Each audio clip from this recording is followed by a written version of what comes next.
नमस्कार। एग्रीमीटर में आप सभी का स्वागत है। मैं हूं विपुल सिंह और आज के एग्रीमीटर में हम विशेष तौर पर बात करने वाले हैं पाम ऑयल को लेकर के। दरअसल हुआ यह है कि मलेशिया के में मई की तुलना में जून महीने में पाम ऑयल के प्रोडक्शन में करीब 4.5% की गिरावट दर्ज की गई।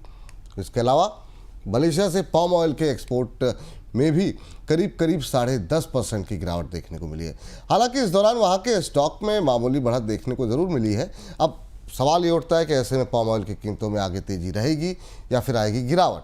मलेशिया के आंकड़ों का भारत में पाम ऑयल और अन्य खाद्य तेल की कीमतों पर क्या असर रहेगा, इस पर हम बातचीत करते हैं और इस बातचीत में हमारा साथ देने के लिए जुड़ रही हैं एसएमसी ग्लोबल सिक्योरिटीज़ की कमोडिटी रिसर्च हेड वंदना भारती जी। वंदना जी, बहुत बहुत नमस्कार आपको आज की इस चर्चा में जुड़ने के लिए।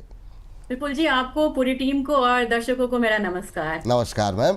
और मैम, सबसे पहले यही जानना चाहेंगे कि मलेशिया के अंदर हम देख रहे हैं कि पाम ऑयल का प्रोडक्शन और एक्सपोर्ट दोनों ही घटते हुए दिखाई दिए हैं। इसका क्या असर आप देख रही हैं भारत के पाम ऑयल मार्केट को लेकर के, पाम ऑयल की कीमतों को लेकर के क्या असर पड़ेगा? विपुल जी, पूरा देखें ना तो पूरा वर्ल्ड जो है वो ट्रेड को लेके अब नई नीतियां बना रहा है। वो सेल्फ डिपेंडेंट होना चाह रहे हैं। और आप देखेंगे कि मलेशिया के साथ अगर हम इंडोनेशिया को भी देखेंगे, उन्होंने 40% 50% ब्लेंडिंग जो है बायोडीजल का उन्होंने करा है, क्योंकि वो बाहर एक्सपोर्ट नहीं करना चाहते हैं। सेल्फ सफिशिएंट यहाँ पे बनना चाहते हैं कि हम जितना प्रोड्यूस कर रहे हैं उसका हम अपना ज्यादा से ज्यादा कंजम्पशन कर लें। मलेशिया भी अब यहाँ पे निर्यात उसने कम करा है, प्रोडक्शन वहां पे कम हुआ है। और अगर इंडिया में देखें तो इसका इम्पैक्ट निश्चित तौर पे थोड़ा सा यहाँ पे आना चाहिए, क्योंकि हम यहाँ पे मानसून सीजन में यहाँ पे एंटर कर चुके हैं। इसके बाद हमारा त्योहारी मांग आता है, फिर शादी का डिमांड जो है वो आता है। तो ये देखिए, अभी से लेके सर्दियों तक ये डिमांड जो है ये बढ़ती चली जाती है। लेकिन यहाँ पे कुछ फैक्टर्स हैं जो यहाँ पे बहुत ज्यादा सपोर्टिव, कंजम्पशन पैटर्न यहाँ पे काफी ज्यादा चेंज हुआ है। अगर आप यहाँ पे आंकड़ों की ही बात करेंगे विपुल जी, तो जैसे पहले हम सीपीओ का ज्यादा यहाँ पे कंजम्पशन करते थे, लेकिन अब 60% से घट के ये 42% हो गई है। बाकी हम थोड़ा सा सॉफ्ट एडिबल ऑयल में आ गए हैं, जिसमें कि आपको सोयाबीन और सूरजमुखी है। यहाँ पे आपको जो हिस्सेदारी है 40% से बढ़ के 58% हो गई है। थोड़ा तो मामला यहाँ पे सेटल होगा, लेकिन ओवरऑल अगर देखा जाए तो जिस तरीके से प्राइसेस अगर वहां के मार्केट में बढ़ता है, मलेशिया के मार्केट में या बीएमडी में बढ़ता है, जो कि चार्ट पे भी इनफैक्ट आता हुआ दिख रहा है, तो मेरे ख्याल से उसका इम्पैक्ट जो है हमारे भारतीय बाजार में पड़ेगा। और एक चीज यहाँ पे ऐड ऑन करना चाहूंगी विपुल जी, ये जो ऑयल है ये क्रूड ऑयल से बड़ा ज्यादा एकदम कनेक्टेड है, क्योंकि यहाँ पे ब्लेंडिंग भी होती है और क्रूड ऑयल के साथ ये पॉजिटिव कोरिलेट करता है। तो रह के जो जियोपॉलिटिकल टेंशंस आ रही हैं यहाँ पे, और जिस तरीके से यहाँ पे मूवमेंट आ रही है क्रूड ऑयल में, काफी ज्यादा हायर साइड हम लोगों ने आता हुआ देखा, उसका भी टाइमली इम्पैक्ट जो है क्रूड पाम ऑयल पे पड़ रहा है।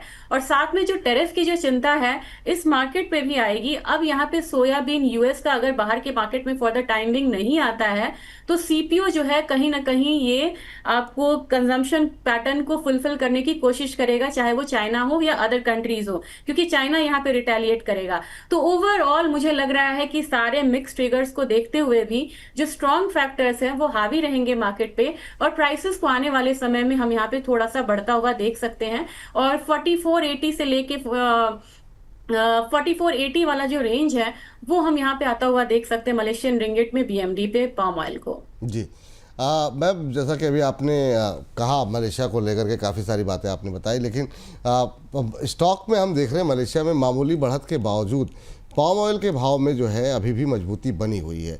अब सवाल ये होता है कि भारत और मलेशिया के अंदर पाम ऑयल की प्राइसेस को लेकर के अभी आउटलुक आप कैसे देख रही हैं फ्यूचर में?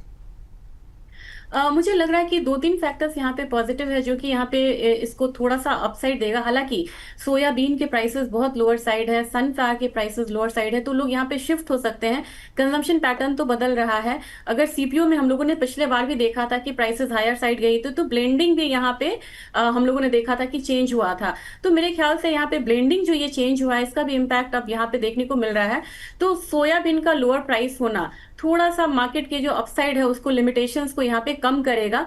तो मेरे ख्याल से 40, मैंने वही बोला कि 4480 मुझे लग रहा है कि इंटरनेशनल मार्केट में बीएमडी पे देखने को मिलेगा। अगर हम यहाँ पे अपने बाजार की बात करें कि मुझे यहाँ पे क्या लग रहा है, तो अगर आरबीडी की मैं यहाँ पे बात करूँ, अगर स्पॉट मार्केट में इनफैक्ट मैं अगर यहाँ पे बात करती हूँ एनसीडीएक्स में, तो मुझे लग रहा है कि प्राइसेस जो है अभी करीब करीब 1143.5 के करीब है। आने वाले 2-3 महीने का अगर हम समय लेते हैं तो ये जो है प्राइसेस आपको कहीं ना कहीं 1250-1300 वाले रेंज में जा सकता है। ये बहुत हायर साइड है, तो इनफैक्ट हमें 1250 और 1275 वाला रेंज यहाँ पे लेके चलना चाहिए। तो थोड़ा सा जो अपसाइड है ये देखने को मिलेगा यहाँ पे ऑयल सीड्स वाले सेक्टर में। जी। अब मैम, क्या अब पाम ऑयल के दाम बढ़ने से मलेशिया के अंदर, भारत के अंदर क्या इंपोर्ट घटने की संभावना है, और क्या मलेशिया के जो नंबर्स हैं वो भारत के बाकी जो एडिबल ऑयल हैं उस पर कोई असर डाल सकते हैं, और अगर डाल सकते हैं तो किस तरह का असर देख रही हैं आप? मुझे लग रहा है कि मलेशिया और इंडोनेशिया दोनों जगह से हम यहाँ पे आयात करते हैं, और इंडोनेशिया भी काफी ज्यादा इम्पैक्ट यहाँ पे डालता है। तो मुझे लग रहा है कि सबसे बड़ी बात है कि अगर वहां पे बेस प्राइस ही बढ़ेगा, इसका सीधा सीधा इम्पैक्ट हम अपने भारतीय बाजार में यहाँ पे आता हुआ देख सकते हैं। क्योंकि विपुल जी, हम भी जानते हैं यहाँ पे, मतलब सब लोग जानते हैं कि 57% आया, मतलब ऑयल सीड्स जो हैं वो हम यहाँ पे आयात कर रहे हैं। तो हम यहाँ पे बहुत बुरी तरीके से इंपोर्ट डिपेंडेंट हैं फिलहाल हम। तो 57% जब यहाँ पे इंपोर्ट हो रहा है और वहाँ का बेस प्राइस बढ़ता है, और हम थोड़ा सा मतलब लोअर, मतलब इसमें देखें नॉर्थ इंडिया यहाँ पे और लोअर इनकम ग्रुप में वो सीपीओ काफी ज्यादा मात्रा में कंज्यूम करते हैं। तो मेरे ख्याल से इसका इम्पैक्ट पॉजिटिव आना चाहिए और प्राइसेस पे। और प्राइसेस यहाँ पे मुझे लग रहा है कि थोड़ा सा हायर साइड रहेगा।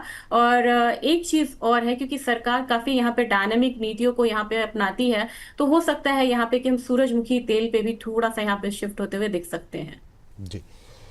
तो ये बात यहाँ पर पाम ऑयल को लेकर के और बाकी एडिबल ऑयल को लेकर के निकल के आ रही है। मैम, अब जाने से पहले हम चाहेंगे कि अब इस समय अगर कोई स्ट्रेटजी अपनानी हो एग्री कमोडिटीज़ को लेकर के, तो आपकी फेवरेट कॉल कौन सी होंगी? मुझे लग रहा है विपुल जी, काफी दिनों बाद हम लोगों ने ना ग्वार सीड, ग्वार गम में एक अच्छा मूव आता हुआ देखा है। जी, माफ एक करेक्शन आई है, लेकिन यहाँ पे फिर से मुझे लग रहा है बाइंग, हल्की बाइंग आ सकती है। 52.95 के करीब जुलाई वादा को यहाँ पे बाय करना चाहिए। टारगेट छोटा सा यहाँ पे होगा 53.20 का। स्टॉप लॉस लगाना होगा 52.85 का। और दूसरी कमोडिटी यहाँ पे कोरिएंडर है, स्पाइसेस काउंटर का। ये बहुत इंपॉर्टेंट और बड़ा स्ट्रॉन्ग वीक था। आज का दिन है, मुझे लग रहा है कि आज का दिन थोड़ा सा प्रॉफिट बुकिंग हो सकता है। काफी स्ट्रॉन्ग मूव हम लोगों ने धनिया में आता हुआ देखा। आज थोड़ा सा सेलिंग प्रेशर रहेगा। 75.05 के करीब यहाँ पे सेलिंग रिकमेंडेशन है। 74.60 का टारगेट है। स्टॉप लॉस लगाना होगा 75.25 का। लेकिन एक चीज जाते जाते बताना चाह रही हूँ विपुल जी, की जो मसाले वाले काउंटर हैं, इसमें खासकर कोरिएंडर में मुझे लग रहा है कि आज के दिन यहाँ पे करेक्शन है, लेकिन आने वाले समय पे करेक्शन पे बाय ही करना चाहिए। तो मसालों में कोई भी गिरावट आने वाले दिनों में दिखाई दे तो उसमें खरीदारी करें। फिलहाल के लिए धनिया में बेचने की सलाह है। आपकी स्क्रीन पर है धनिया, जुलाई फ्यूचर बेच के चलें 7505 पर। यहाँ पर नीचे की तरफ 7460 7460 के लेवल देखने को मिल सकते हैं। 20 रुपये ऊपर का एक आपको स्टॉप लॉस रखना है 7525 का। तो ये बात तो हो गई धनिया को लेकर के। जहाँ पे खरीदारी करनी है वो भी स्क्रीन पर ले आइए। ग्वार सीट पे खरीदारी करके चलें। जुलाई फ्यूचर खरीद के चलना है 5295 के आसपास। 5320 5320 के लक्ष्य यहाँ देखने को मिल सकते हैं। और 10 रुपये नीचे 5285 का आपको एक स्टॉप लॉस रखना होगा।